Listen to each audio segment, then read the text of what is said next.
Salutations, je suis l'exégète.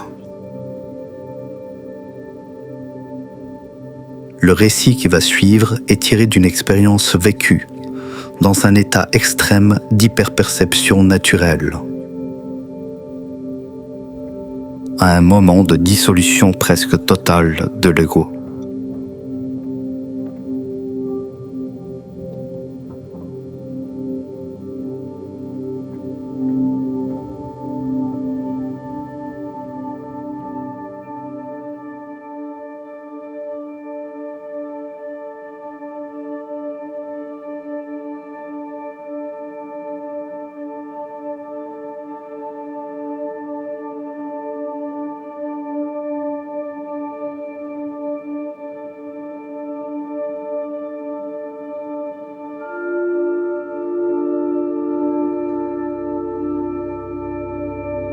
Il persistait autour de moi comme une créature étrangère, une enveloppe dont je percevais les tensions sans parvenir à les comprendre.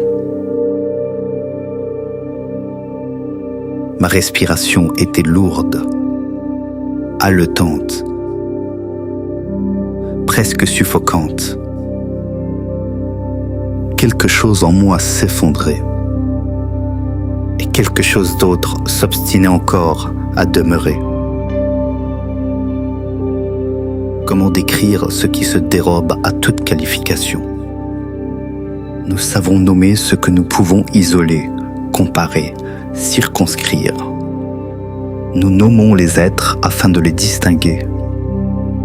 Nous nommons les choses afin de les reconnaître, de les utiliser, parfois de les posséder. Mais comment nommer ce qui ne peut être séparé de rien? Comment donner un nom à ce qui ne se tient pas devant nous comme un objet, à ce qui ne demande ni à être reconnu, ni à être cru? C'est peut-être là que réside la nature profonde de ce que je nomme la source. Nous ne pouvons véritablement désigner ce que nous ne pourrons jamais contenir. Ce que je vais raconter ici est la traduction imparfaite d'une expérience qui excédait les mots disponibles. Elle passa par mon esprit, mon histoire, et les formes que celui-ci pouvait encore lui donner. Mais il fallait bien des mots, non pour enfermer ce qui fut entrevu, mais pour indiquer une direction à ceux qui perçoivent déjà, en eux, l'existence d'un seuil.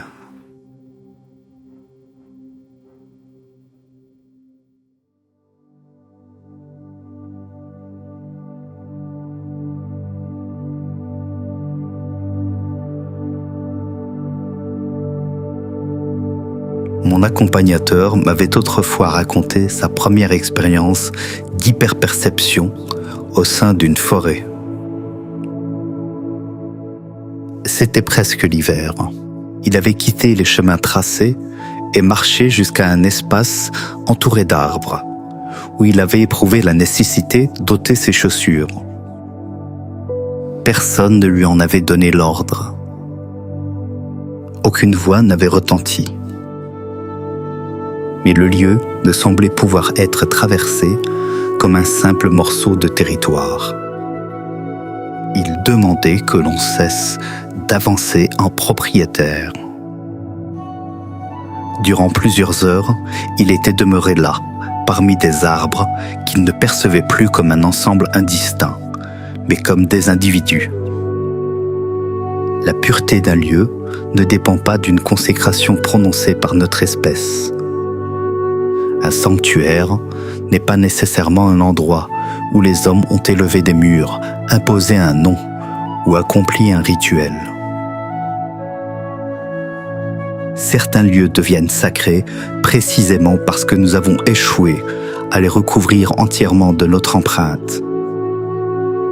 Ils sont demeurés capables d'exister sans nous. Je ne prétends pas que la source ne puisse être approchée dans une ville, une maison, un temple ou une chambre. Rien ne saurait l'exclure d'un lieu, puisqu'elle ne se tient pas quelque part. Mais certaines régions du monde rendent notre retrait plus facile. La forêt est l'une d'elles. Elle ne produit pas le silence, elle révèle la multitude de présences que notre propre bruit nous empêchait d'entendre. Et c'est également dans une forêt, éloignée du tumulte du monde, que tout commença.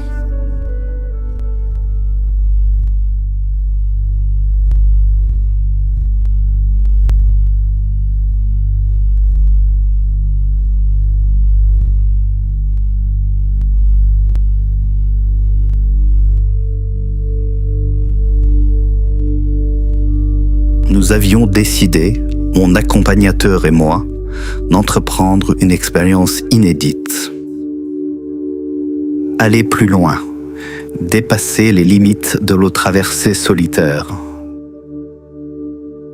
C'est lui qui le proposa, et la proposition, dans l'instant, me parut insensée, démesurée, hors de toute limite habituelle. Car j'étais censé être le plus expérimenté des deux dans cet usage.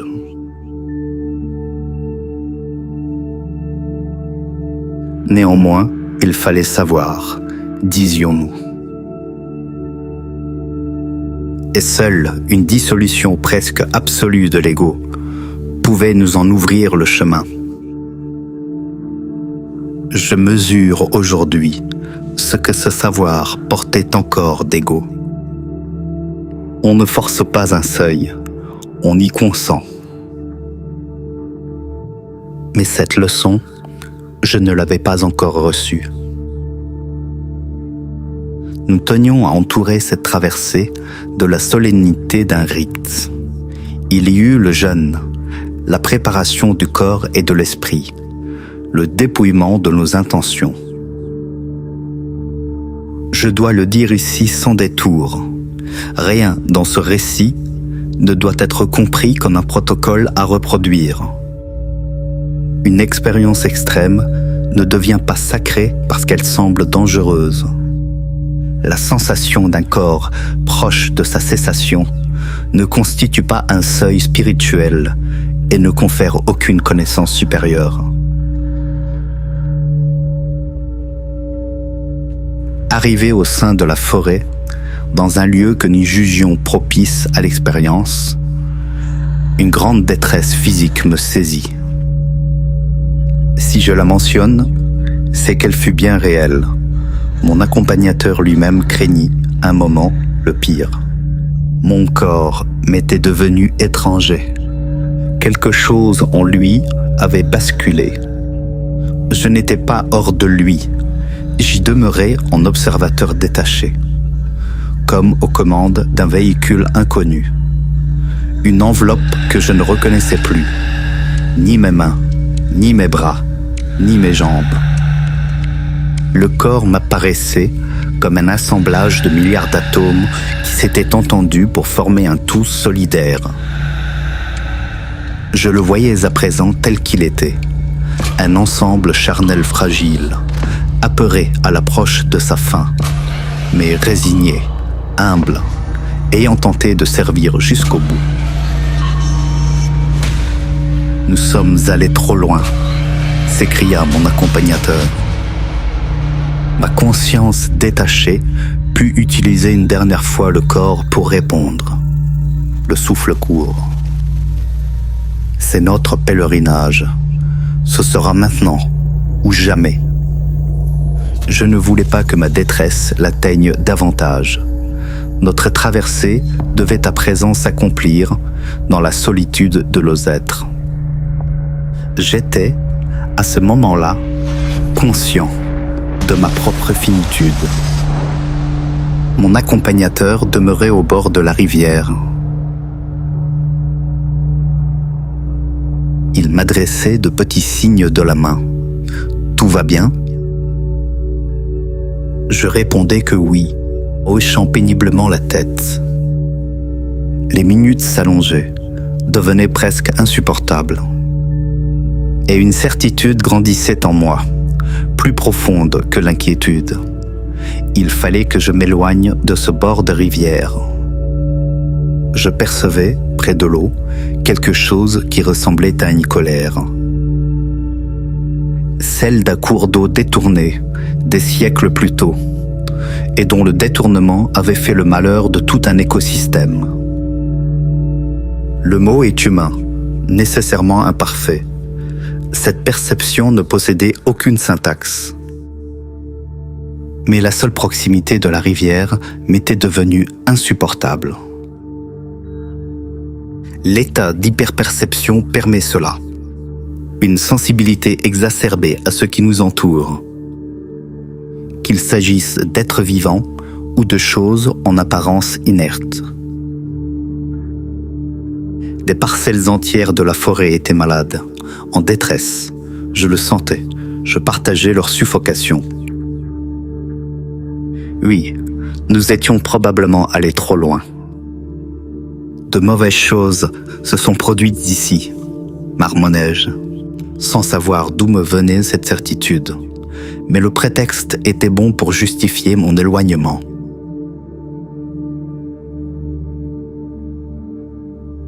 Je sentais ma fin proche. Il fallait trouver un endroit pour me dérober au regard, comme le font certains animaux, à l'heure de mourir. Ce fut alors que j'aperçus l'arbre, à quelques mètres seulement, dressé au cœur d'un espace demeuré presque sauvage, hors de tout balisage, que seule une étroite percée de soleil venait effleurer. Dès le premier regard, sans que je puisse encore l'expliquer, il m'apparut comme l'aîné silencieux de cette forêt, son doyen, peut-être même son gardien. Mon accompagnateur me suivait des yeux. Un autre « tout va bien » me parvint.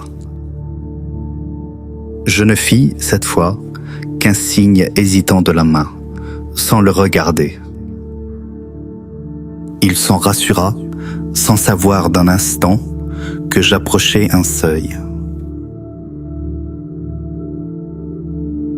Je ne voulais plus qu'une chose, rendre mon dernier souffle, si tel devait être mon sort, auprès d'une présence bienveillante. Je m'éloignais donc. J'avançais péniblement jusqu'au doyen, à bout de souffle, et me laissais tomber sur un large tapis de mousse, sans savoir encore si j'y trouverais un refuge ou seulement un dernier repère avant la chute.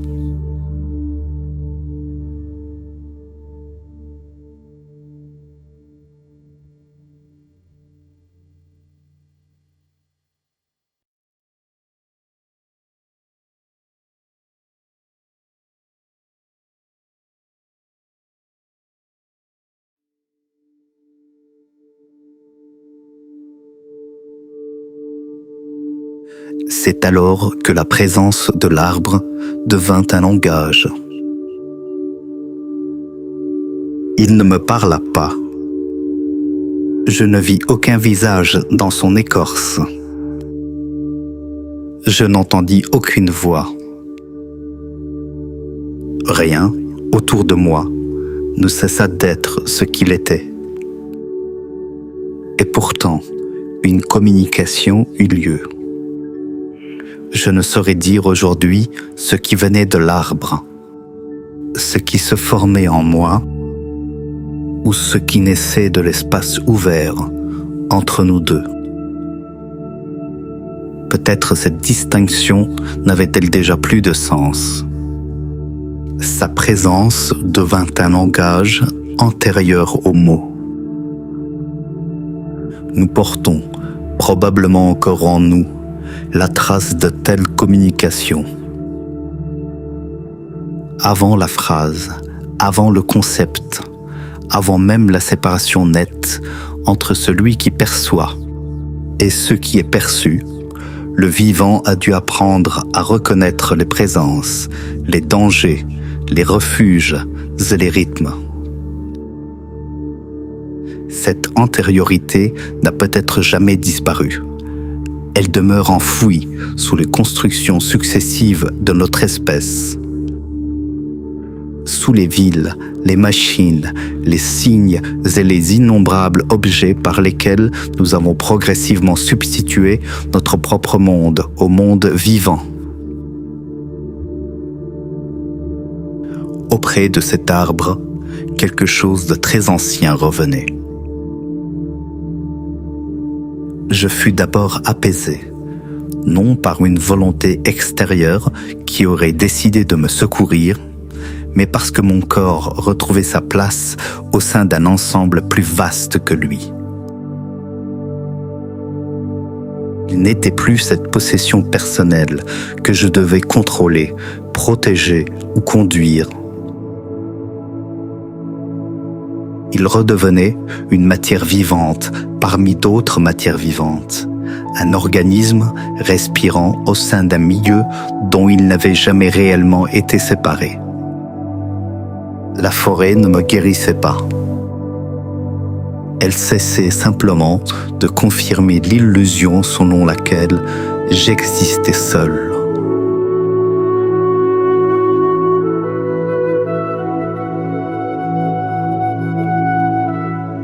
Peu à peu, la panique se retira. Mon corps était toujours là. Mais il ne m'appartenait plus tout à fait. Autour de moi, rien n'avait changé. Les arbres demeuraient immobiles. Le sol était sous mes pieds. Une brise légère circulait entre les branches. Je me souviens d'un oiseau, je ne saurais dire lequel, qui n'a pas cessé de chanter pendant tout ce temps, avec une indifférence presque comique à ce qui se jouait en moi. Je me souviens d'une araignée paisible, elle qui m'apparaissait quelques instants plus tôt comme l'une des plus terrifiantes des créatures. Elle devenait soudain un être d'une patience et d'une résilience admirables. Je n'étais plus situé dans le monde de la même manière. Il ne subsistait de mon ego qu'une portion infime. Une volonté ténue de persister, une dernière contraction de l'être qui disait encore « Je suis ici, je veux comprendre, je veux aller plus loin ». L'arbre, dans sa lenteur propre, appartenait à un autre compute du temps. Il ne pense pas l'avenir comme nous le pensons.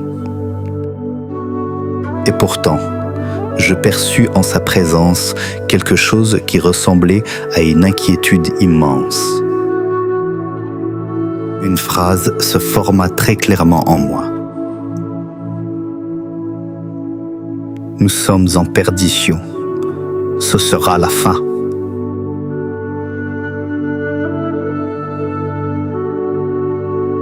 Elle fut la traduction humaine, abrupte, nécessairement imparfaite, d'une perception qui ne possédait aucune syntaxe. Mais cette perception ne m'était pas étrangère. Nous savons ce que notre espèce inflige aux vivants. En quelques générations, nous avons détruit des habitats, rompu des continuités anciennes, raréfié les êtres, épuisé les sols. Nous avons appelé progrès l'accélération de notre séparation d'avec le vivant. Nous avons cru devenir plus puissants, à mesure que nous devenions plus seuls. Et cette solitude a la froideur d'un vide. Le vide laissé par l'autre, tout ce vivant que nous avons refoulé dans des enclos toujours plus étroits, une nature étouffée, asservie, débordée par les trop-pleins de nous-mêmes.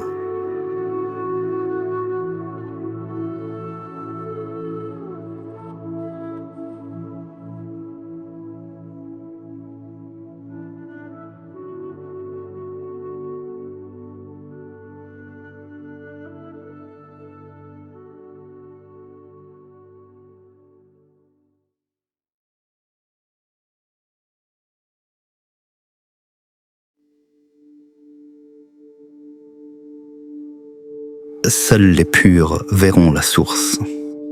pur. Le mot est dangereux. Il peut faire croire à une supériorité morale, à une élection, à la séparation entre ceux qui seraient dignes et ceux qui ne le seraient pas. Il peut engendrer l'orgueil spirituel le plus subtil, celui qui se dissimule sous l'humilité et transforme le dépouillement lui-même en mérite. Être pur signifiait ici autre chose. Ne plus rien présenter. De plus apporter devant la source son nom, son œuvre, ses colères, ses blessures, ses croyances ou ses titres. De plus demander à être reconnu. Il me fallait également renoncer aux signes matériels qui continuaient de les prolonger. Ne plus rien présenter. Paraître totalement nu, sans protection symbolique. Me tenir là, sans autre qualité que celle d'un être vivant, parmi le reste des vivants. Ne pas même apporter le monde avec soi, mes objets, mes possessions, jusqu'à mes vêtements. Je devais m'en éloigner, les déposer à distance, presque les chasser. Ils n'étaient pas impurs en eux-mêmes, mais ils portaient l'empreinte du monde humain, celle de mes habitudes, de mon histoire, de la personne que je continuais encore à présenter. Ils disaient mon nom, ma place, mon époque, tout ce qui me distinguait et me séparait. C'est là que l'inquiétude de mon accompagnateur grandit encore. La crainte de promeneurs surgissant au détour du chemin et découvrant, stupéfait, une silhouette presque nue, allongée dans la mousse, au pied d'un arbre, les pieds enfouis dans la terre. Mon esprit demeurait pourtant clair. Le monde ne viendrait pas aujourd'hui dans cet endroit. Et ce fut le cas. Un caprice climatique, ce jour-là, tint les promeneurs éloignés.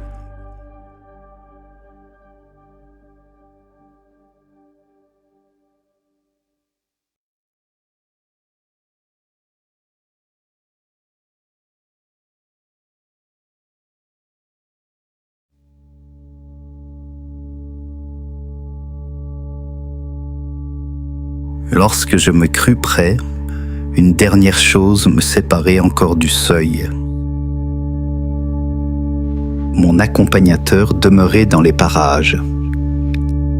Il n'était pas un intrus. Il veillait sur moi. Mais tant qu'un regard se posait sur ma personne, j'étais encore quelqu'un. Tant qu'un témoin demeurait, le monde demeurait avec lui. Ne t'approche pas, bulançai-je, accompagnant cette phrase presque sentencieuse d'un geste théâtral de la main. Mon ami ne sut s'il fallait étouffer un fou rire ou craindre pour moi plus encore. Il s'éloigna. Alors débuta la terrible rencontre.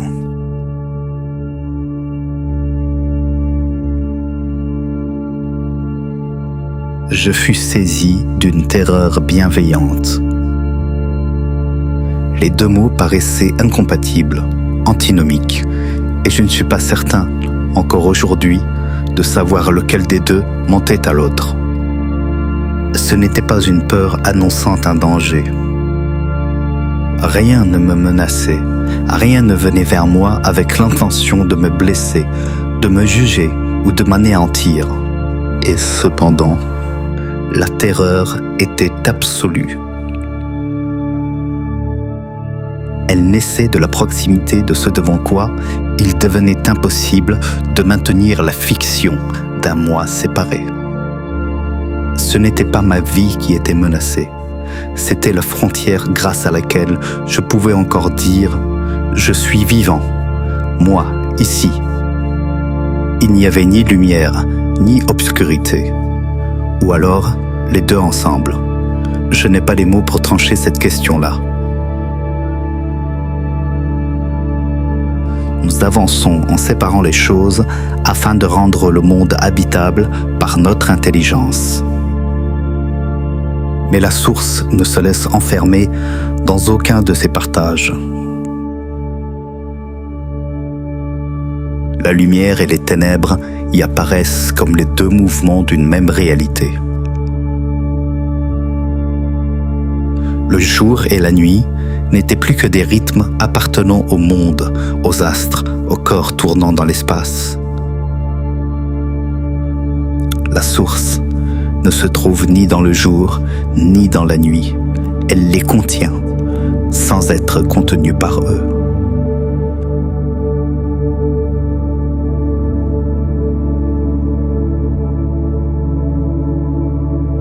La terreur venait de l'approche de cette totalité. Ce que je nomme l'infinie bienveillance ne ressemblait pas à la bonté d'un être penché sur un autre.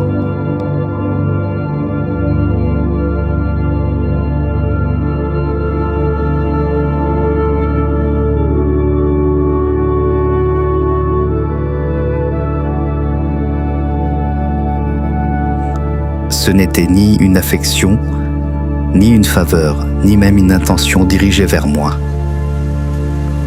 La source ne m'accueillait pas comme on accueille un visiteur. Elle ne me rejetait pas davantage, car il n'existait plus aucun dehors dans lequel on aurait pu m'exclure.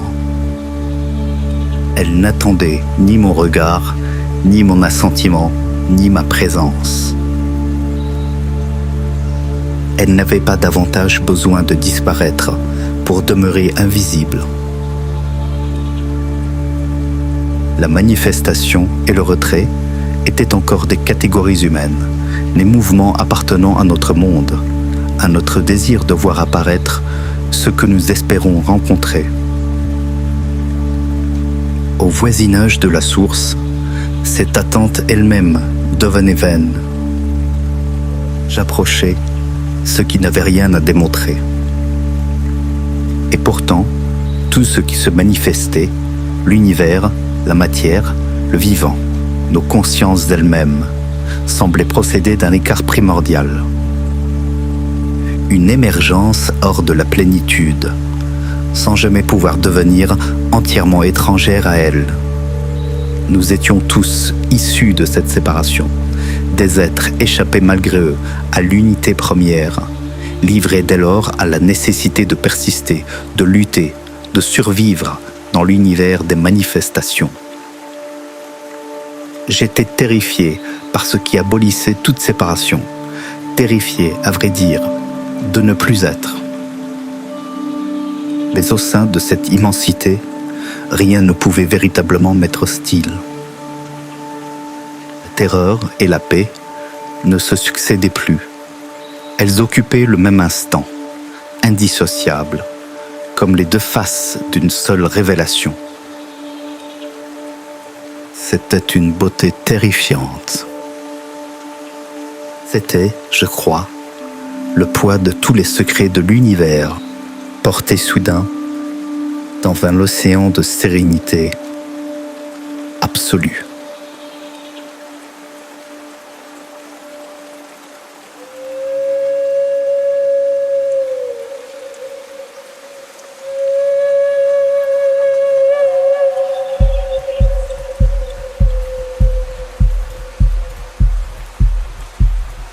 Au contact de cette réalité, ce que nous appelons habituellement Dieu ne m'apparut pas sous la forme d'une volonté surpuissante, d'un souverain agrandi à l'infini, ou d'un super-ego exigeant que sa force soit reconnue. Je ne rencontrais pas une puissance qui aurait besoin de se prouver par le spectacle de sa création. Je ne vis ni un artisan contemplant son œuvre, ni un roi attendant l'adoration de ses sujets. J'approchais ce qui n'avait besoin ni de créer pour être, ni d'être nommé pour demeurer.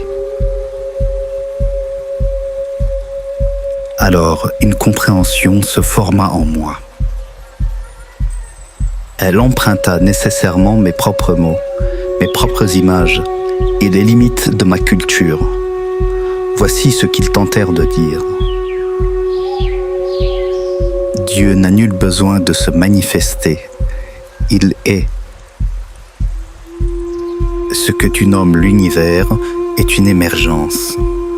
Il suit sa trajectoire, connaît le devenir et connaîtra la fin. Ce que tu nommes Dieu est encore un mot hérité du monde, chargé de visage, de volonté, de souveraineté et de puissance. Ces figures deviennent caduques au voisinage de la source. En elles, rien ne manque, rien ne demande à être manifesté, prolongé. Tout ce qui émerge hors de la source connaît alors l'éloignement, la durée et la finitude. Et tout ce qui s'est éloigné retourne à ce dont il ne fut jamais entièrement séparé.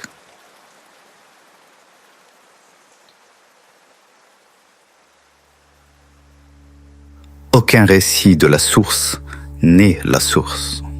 Aucune théologie ne peut la contenir. Nos langages sont nés de notre longue évolution, de notre survie en tant qu'espèce. Ils peinent à décrire ce qui nous dépasse, ce que nous ne pouvons ni comprendre, ni posséder. Et nous le percevons pourtant par une étrange sensation de plénitude antérieure à nos êtres, à notre espèce même. Notre espèce, qui se souvient peut-être encore du langage des arbres. Elle emporte les vestiges, malgré les millénaires durant lesquels elle s'est isolée dans un monde d'artefacts. Notre espèce, se tenant à distance du vivant, l'ignorant lorsqu'il ne lui était pas utile et le détruisant lorsqu'il entravait ses projets. Mais le langage de la source ne peut être retrouvé comme on retrouve une langue oubliée. Il n'existe aucune grammaire pour le traduire, car ce langage ne transmet aucune information. Il ne passe pas d'un être à un autre. Il précède celui qui parle, celui qui écoute, et la séparation entre les deux.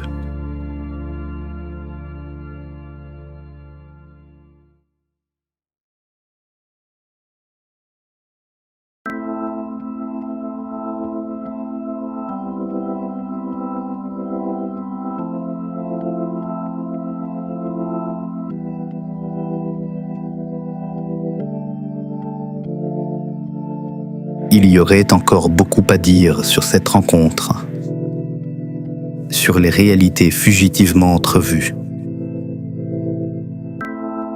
sur cette impression impossible d'avoir approché quelque chose d'antérieur à l'émergence même des mondes. Je suis revenu de cette expérience dans un état de radicalité douce. Rien autour de moi n'avait changé. Le monde humain poursuivait son agitation. Les routes, les villes, les écrans et les voies existaient comme auparavant. Mais leur centre de gravité s'était déplacé.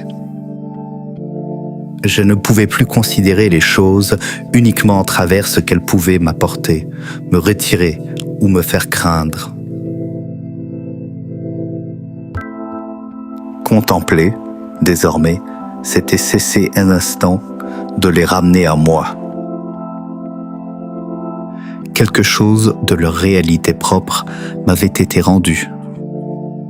Un arbre n'était plus un décor, une ressource, une quantité de bois, un symbole ou le support de ma rêverie.